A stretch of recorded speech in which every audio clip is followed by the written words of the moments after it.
Good morning and welcome back to another edition of Gary's Movie Emporium. It's another Dollar Tree haul here this morning. It's also November 5th, Saturday here.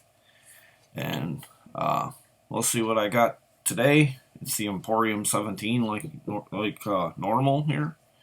And I think I'll start with the Blu-rays this time around. First off the batch here for the Blu-ray portion. Steven Seagal and Johnny Messner, The Perfect Weapon. Really happy to get this in Blu-ray.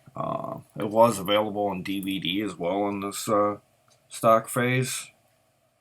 And it's a Momentum Pictures, and it's 87 minutes. In a not too distant future, a totalitarian state secret government organization controls all aspects of life. All enemies of the state are executed by a secret group of assassins who go by a secret code name which is known only by the state, and a few others assigned to the same mission. The best of the assassins is a code named Condor, the perfect weapon of choice. However, in his latest assignment, he fails to kill the opposition leader and finds himself on the run from the very same government agency that hired him. So, this looks pretty cool here. Really love the cover. Kind of has that. Kind of has that. I don't know, kind of like a Total Recall, like futuristic look to it, in a sense. Probably nothing like that, but I can't remember what this character on the cover here kind of reminds me of. Maybe something from Tron, maybe. Kind of the way his outfit is, like in the newer Tron. But this looks pretty cool here. And that's The Perfect Weapon. Next up, I got Dawn of the Dragon Slayer. It has a DVD plus digital copy. To become a hero, he must battle a legend. A Phase 4 film here, PG-13. 101 minutes on this one. It's a 2-discer. Disc 1 has DVD features plus digital copy. Disc 2 has Blu-ray feature film in here too. After Will's father is killed by a dragon, he embarks on an epic journey to seek vengeance against the vicious monster. While undergoing intense training on how to slay the beast, he uncovers a mysterious family connection and prepares to avenge his father's death before his secret is discovered.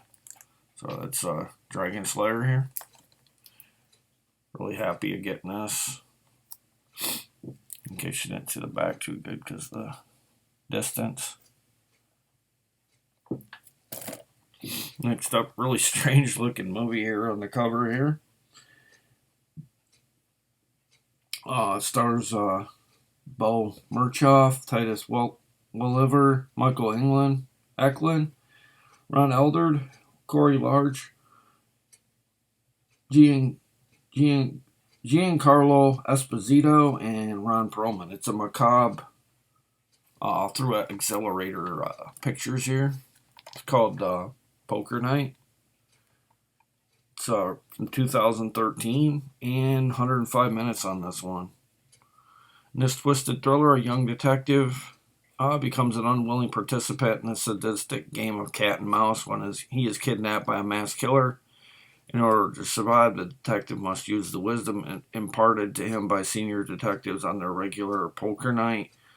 Ron Perlman, Giancarlo Esposito, Titus Welliver, Michael Eklund, and Ron Eldard and Corey Large all co-star in this. How do you catch a killer when he's holding all the cards? So it kind of has that vibe, kind of like The Collector in a sense, but more or less like takes place, I guess, sounds almost like Vegas maybe, with this poker talk, or it could even be in New Jersey too. They have a casino and stuff there too, but it's kind of like Collector meets, I don't know, any movie where there's poker in it, or anything to do with poker. Kind of interesting concept here, but killer looks pretty sadistic on the back there. Kind of has that mask look too. Is what's his name? David Cronenberg played in Nightbreed, in a sense where he had buttons for the eyes. Made me wonder how he could even see. But This guy actually has eye holes, though. That looks pretty cool as well. And this was in Hamilton book, this next title. It's all fun and games until someone gets hurt. Let's come out and play. I know this for a fact. It was in Hamilton because I was looking to get this. This is a Cinedigm title here. It's rated R for restricted audiences only. Expertly crafts a sense of dawning madness as Slant magazine. And this too was an official selection of the Toronto International Film Festival. Really a lot of reading on the back here, guys, but a couple actors in this. One, Vanessa Shaw, played in 310 to Yuma, and Francis that plays in this, I guess he's the main character as well. He played in the movie Damages. I don't know, maybe you guys know what that is. I never seen it, I don't believe. Like I said, this is a Cinedigm title, and it does say Flatiron Film Company on the back. See the selection up there? Pretty good seal of approval to get. Toronto's a big city, and pretty good accolade, especially for your horror thriller kind of film. And then I got a really major classic one here, starring Bing Crosby, Irving Berlin's, and Fred Astaire, Irving Berlin's Holiday Inn, featuring the Academy Award-winning song "White Christmas" on here. Like I said, it's Holiday Inn. I had to grab this because I didn't know if I'd ever be able to get it again otherwise. It has a slew of bonus features on this Blu-ray, a couple of song and dance men, all singing, all dancing, coloring a classic, and feature commentary, and a theatrical trailer. So this has a pretty good amount of bonus features on this for an older title here. Basically, it stars Bing Crosby and Fred Astaire. They sing and dance their way into your heart in one of the most timeless holiday classics ever, Holiday Inn, featuring the Academy Award-winning song "White Christmas." Crosby plays a song and dance man who leaves showbiz to run an inn that is open only on holidays. Astaire plays his former partner and rival in love. Follow the two talented pals as they find themselves competing for the affections of the same lovely lady, Marjorie Reynolds. 'Tis the season for one of the most sensational musical comedies of all time. So it's a musical comedy. I didn't know that. I thought it was I thought it might be slightly comedy with a little bit of drama maybe, but it's an hour and 41 minutes on this one. Here's the back. A little bit of still shots there on the back by the bonus features. Trying to see what year it's from.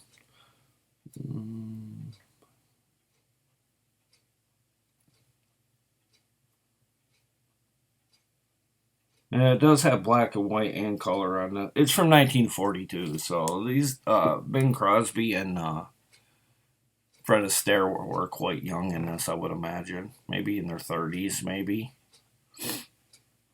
But that's Holiday Inn. And that was it for the Blu-ray portion. And next up, let's get started on the DVDs. It's a movie starring Christian Slater, Mark Hamill. Pretty cool to have them two already in it. Tim Curry, of course. Good to have him in it as well. And Tom Kenny, who does the voice of SpongeBob. Back to the Sea. Adventure This Way. Very much like the movie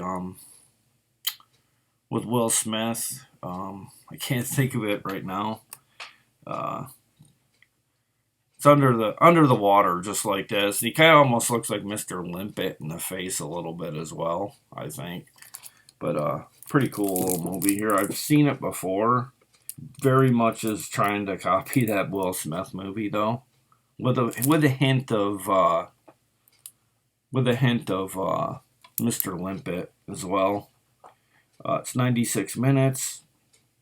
It has a 5.1 and 2.0 sound track here from 2012, PG. And this too was a Viva Pictures. And you can kind of tell it's Viva because they like to do this 4-picture deal here on the back. I've noticed, like I said, a pattern with that, and that's pretty neat too. But they got it kind of like a school of fish. The way they put it on the back, you know, they're like right near each other. You know, they're all like overlapping, and kind of the way it would a side view would be of a fish in a school. You know, like they're all together like that, but you can kind of see each one. And then that takes care of Back to the Sea. And this is from the director of Friday the 13th and the Texas Chainsaw Massacre, and the producers on Paranormal Activity and Insidious. An Excellent Day for an Exorcism. It's called Executor. Executor? Guess that's how you pronounce that. This is a Viva Pictures as well, which I'm sort of surprised seeing all the kids' titles we got in this haul. This is rated R. At an abandoned asylum, 16s tinker with the occult, causing a possession, paranormal mystery, and a bloody nightmare that no one could predict. From the director of the Texas Chainsaw Massacre and producers of Paranormal Activity and Insidious. Pretty basic synopsis on here. Pretty much bare bones, if you would. Really don't really tell an awful lot. I guess they figure it's about 16s that mess, you know, with the occult, and then bad things happen. I guess I don't know if possession happens or if it's more like about violent ghost but that's Executor. It's back.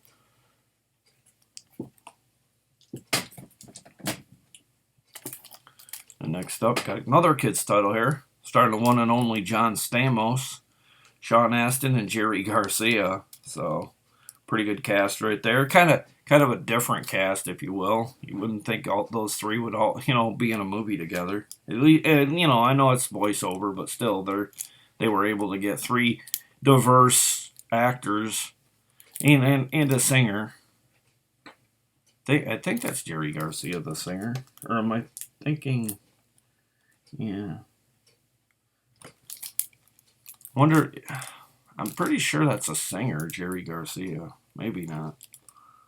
I think if it's who I'm thinking of, maybe I'm wrong, but I think he played, wasn't he with the Grateful Dead, Jerry Garcia? Unless I'm thinking of another actor that's, that name is similar.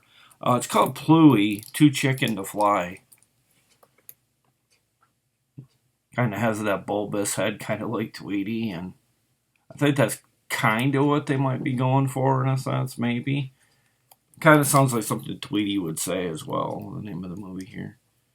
In order to survive the cruel winter months, Pluie must take on a dangerous journey to find a legendary valley located in the heart of the Highlands. While on his journey, he needs to stay hidden from the ever-watchful eyes of a ravenous falcon who has been terrorizing his family and friends for years. He realizes that the only way to save his loved ones is learning to fly and become the plover his father taught him to be. It has an interview with the cast, Wildfire music video by Greta Salome, featuring Tiny. This is a Kids Viva here, PG. 83 minutes on this selection. And there's the stills on the back there. Not 4 this time, but 3. But they did implore that in there as well, so which is pretty cool. You kind of get the vibe of what to expect in a sense with this little character here. That's Pluie. And next up, you got a movie called Collider, Change the Past or Be History. Has a sci-fi element as well to it here. It's an E1. Maya, a headstrong 17-year-old girl, lives in a hidden orphanage run by a secret organization called SID. When Maya mysteriously is attacked one night, she realizes that there may be more to her story and Sid could be involved. She confides in a scientist named John, who is her mentor and only friend. Together they use a makeshift time machine to send Maya back in time to find her parents and uncover the truth about her past. Little does she know her actions have caused a negative effect on her future, and everyone she's come in contact with is suddenly in danger. With Sid on her trail, Maya must find the answers before it's too late. So this is a time traveling sci-fi one here. So if you're expecting straight up, spaceships and all that, it has the time machine. But I mean, sometimes there's different routes to go with sci-fi. Kind of like rip off of Star Wars kind of thing. You could go, and in this case, this is a time machine, much like any time machine TV show or movie, kind of in that vein. Could kind of say it's kind of Doctor Who-ish with the time machine as well. So can't go wrong with this. It looks pretty cool for the budget they had probably, and sometimes these smaller films are much more enjoyable than some of the bigger budgeted ones that are over bloated and over long, and I don't know, I just fall out of touch with some of the over long ones. But this one clocks in at 85 minutes. It says too it's from ITN Distributing there, so they make some good stuff as well. Next up, It Lurks in the Darkness, Iron Wolf, only to return again, and I'll cover the swastika up as good as I can there. In case, it offends anybody or whatever. I don't want to offend anybody, but I wouldn't have put that on the cover. Would have maybe made, Wolf bigger or something, but that's Iron Wolf. I get it. It's the German, uh, wave of people, army that might, try to mess with, killing off people for the superior armies and, doing mind control, that kind of thing. I get it, but I wouldn't have put a swastika on the front, I don't think. Not in this day and age. Just because, people get offended easy. It's about 1945, and the Red Army are standing at the gates of Berlin. The Nazis, in a desperate attempt to survive, turn to science. Through a series of cruel experiments, they create a new secret weapon that's both bloodthirsty and unstoppable. But when a Russian attack destroys the lab, the weapon is buried under the rubble and lost for decades. Now picks up 70 years later, which would be 2015. It's not until them 70 years later, when the complex is being cleared for a rock concert, that the experiment is found still alive, free from its underground prison. The Iron Wolf unleashes a reign of terror. Can anyone survive this new war against humanity? So basically, 70 years later, this creature here runs amok. You can see his good sized, quite wide wrist there, big claws. But pretty cool to get this, and I'm not flipping it over to show you the cover again because I don't know, I don't want to offend anybody.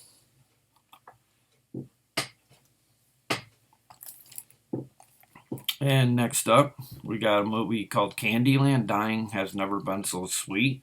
Really love the cover here. It's very different. Has a stockpile of candy on the cover just below the skull here. And then if you look back there, the front teeth, right where the one's missing, that's candy corn. So whoever thought it was pretty clever. I like the cover to it. I ain't the only one that said that. I had someone else said it. They said Candyland. I think he said something like, "I don't think this is the Candyland I grew up with." And I'm like, no, I bet it ain't. And I knew it wasn't because I'd already gotten it before. But I got a laugh out of that. It's from 2015, Viva Pictures here. Another one, 85 minutes. This too has Gary Busey in it. So, you Gary Busey fans, want to see him in horror, here's your shot. I don't know how much he's in this, actually, but his new lovebirds, Peter and Tess, find solace in each other's brokenness. They decide to isolate themselves from the world inside Peter's apartment, creating their own reality, Candyland. But their possessive love descends into a surreal savagery. Cut off, Peter's father must fight to save them both before they completely disappear into madness. The only special feature on this DVD is a interview with the cast, so maybe we'll get some, little bit of talking from Gary Busey in the interviews. Hopefully, that'd be neat. But I haven't really seen Gary Busey in much anymore these days. Very underrated actor. I mean, I know he did good with Buddy Holly's story and all that, but I mean, after that, he kind of had to settle for lesser films and kind of had to play goofy characters and stuff. But he's always been a great actor. I liked him a lot in Silver Bullet. He's just always been really good. And he was even funny in a lot of the Chris Farley. Well, I know he's in at least a Chris Farley movie. He was good in that as well. Anything he's in, he's always steals the movie at times, from the other actors. Then next up, My Giraffe, Big Friends, and Bigger Trouble. Don't really know much about this. I grabbed it. Kind of felt like that movie, We Own a Zoo, I believe it's called, with I can't even remember. Matt Damon, I think. We Bought a Zoo or whatever. Kind of has that vibe. Patterson is best friends with his next door neighbor, Raph the Giraffe. The pair are inseparable until Patterson starts school and realizes that Raph can't come with him. Unbeknownst to his teacher, Patterson hatches a brilliant plan to bring Raph to school and enjoy the company of his new friends based on a beloved mystery rhyme. My Giraffe is a funny, fanciful story about the value of friendship and the love of learning. So the plot ain't anything like that, but you don't see a lot of movies with, like with the Wild Kingdom with little boys or even little girls. You don't really see an awful lot of that, in these stock phases that they do. And it's 74 minutes on this one. 5.1, 2.0. And trying to find a year for you guys here. I'm not seeing one. Some of these Vivo, I don't know if this is a Vivo. Did I say that? Yeah, it is a kids Vivo here. But some of these are hard to find the year. I have to look up on IMDb or I'm not seeing it on the spine either. But I could put it in down in the comments what year it's from. I'm gonna set that one aside and then write it down in the comments that I want to comment about what year it was, just so everybody knows. Pretty cute little film here. Pretty harmless. There's a shot with him and his buddy. What did they say his name was again? Raph. Raph and Patterson. Patterson being the boy. And then next up, Double the Trouble. The perfect trap here. Obviously a takeoff on the Parent Trap.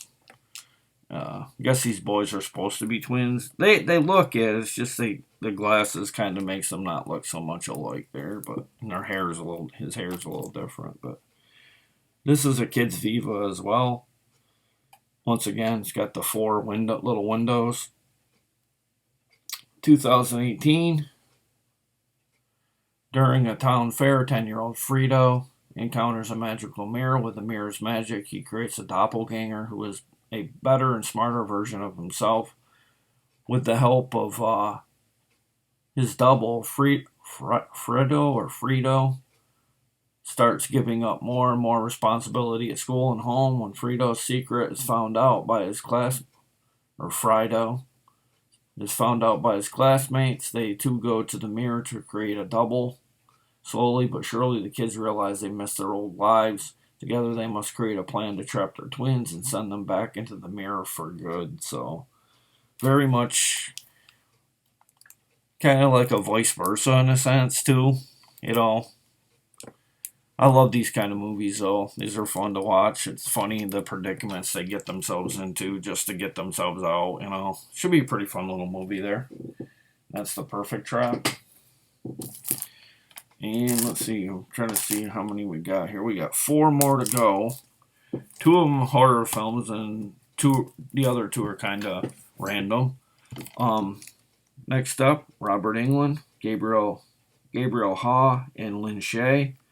The Midnight Man. Evil Comes at Midnight. And this is an IFC Midnight as well. It says it's a Scream Factory in conjunction as well. 93 minutes on this one. 5.1 sound.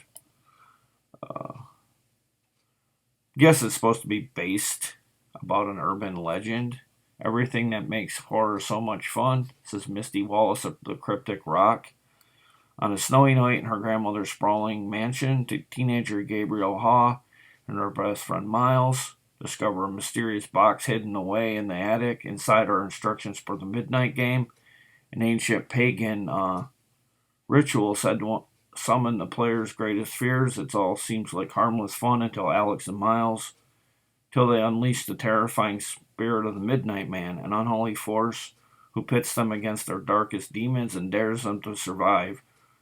Like I said, it stars horror legend Robert Englund and the horror legends Lynn Shay. They co-star in this terrifying supernatural game of cat and mouse. Play at your own risk.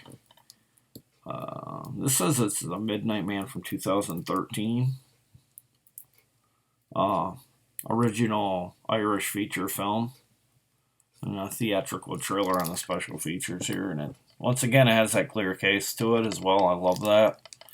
Kind of gives it that extra special vibe to it for me. And I always like the clear looking case. The black cases get kind of mundane. You know, you keep looking at them and it's just like they're all the same. I mean, these are the same as the other clear ones, but I just something about them. I like them. They look a little bit more decorative, if you will. Kind of make them stand outish. And then here we got three more. Movie star Willem Belly. Dead Don't Die in Dallas. We're All Going to Hell. It kind of looks like it's a mix of House of the Dead, maybe, mixed with a little bit like Resident Evil, if it took place like out in a small part of the town or whatever. A miracle pill that supposedly will cure all viral infectious diseases turns most of humanity into zombies. Kind of scary there with that, considering we got a vaccine out there. Yeah.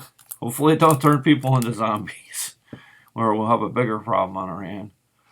The new survivors in a small Texas town barricade themselves into an abandoned building. It soon becomes clear that the survivors can be split into two groups, Bible thumpers, and I'm not gonna say that. I'd say and strange folk, because I don't like the way, it's worded there. Let's put it this way: the word that they want you to read it starts with a Q, and I'm not gonna say that either. It's from 91. It's 91 minutes from 2017. It's from La Luna Entertainment in association with Caltex Films, and an ITN distributed film by Israel Luna himself. Stars Richard Curtin, Crystal Summers, Angel Martinez, Dylan Vineyard, Kenny Ochoa, and one William Belly here. But pretty not a lot of cast members, but enough for the modest budget it probably got, or small shoestring budget it got. Love the cover here though, really well done there. There's the back. And then two last ones here, guys. And then finally, or not finally, but second to final, Titanic, One Voyage, A World of Untold Stories, written by Oscar, Golden Globe, and Emmy Award winner Julian Fellows here. Another clear case here, guys. This is 4 episodes on this. So I don't know if that's all there is to this, or I'm assuming it's a 4 episode rendition here of Titanic 5.1. It has, let's see, 3 hours and 7 minutes on this one. So this was probably the one they would show you in school, as opposed to the one with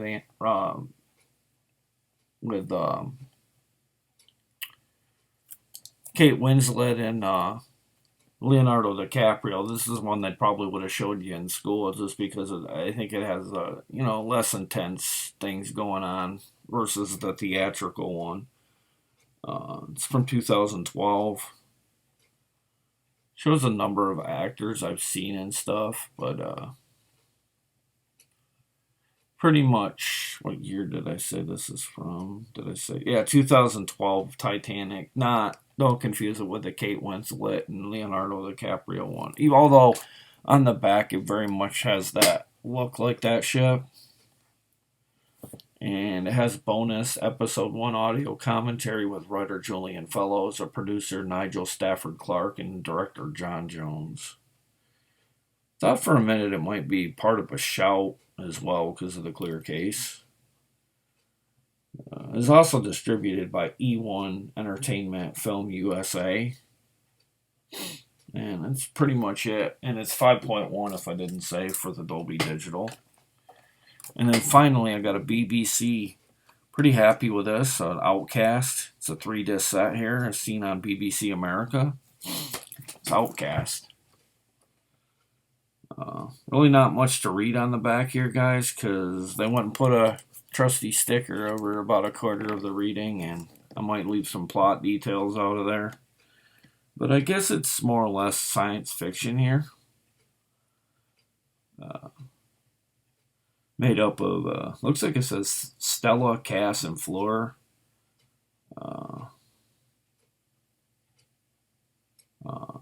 And Mitchell and Jack. And they have faced personal tragedy and conflict to develop a now thriving city. But as the last transporter from Earth approaches, the Tate's rival Julius Berger and Stella's daughter among the passengers, fragile peace that was forged is about to be rocked to its core. So I don't know if they're at war with, the new world that's in this, or has the actor who played in Resident Evil 1. I think he got turned into the mutated creature, the one that had like the big teeth. It's right there.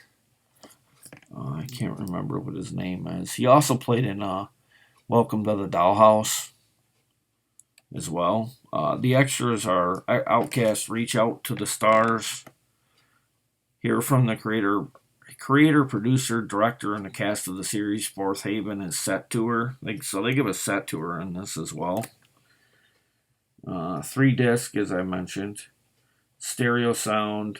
Nearly 500 minutes on this. And, look what you're getting. I don't know if they had any more seasons to this, but it's impressive nonetheless for $1. And it's really, I don't know if you can hear it. Kind of heavy. You can hear, I'd imagine the disc trays inside, or at least one disc tray. It's, like a little door, as I call it. There's at least one of those in there. But, really cool to have. Kind of feels like something that Netflix would produce, for a original TV series on there. But that's Outcast. And that wraps up Emporium 17 this morning. And I'm going to be doing another video in another day or two. But still got quite a bit of selection over there. I still got probably over about a half a video there. And I got 3 more bags there and a whole box of movies over there. So, in the white, I don't know if you can see the white box with the green lettering there. But that entire box is full, both sides. And I'll have plenty to show in upcoming videos. I think I'm up to somewhere on either volume 7 or 8 with this video. I think 7 though. But thanks for watching and thanks for subscribing. And I'll try to not do rants from now on. I lost some people over those rants because I let it get a little too political, and I apologize. It wasn't about the politics part that I was referring to. It was more or less just, people just getting along, and my defense of this man picking on my dog. And I don't know, I'm an animal loyalist, and I don't want people hurting animals for no reason, no matter what they're going through. I wouldn't harm someone else's animals. I love all animals, you know. Well, except for spiders. I don't like spiders, but outside of that, I love every animal, and they all have the right. You know, they have as much a right on this planet as we do. We need to stop and realize that sometimes. And thanks for watching, and I'm not getting preachy, just saying how I feel about the animal kingdom. They're important too. And I'll see you in the next video, guys. Bye.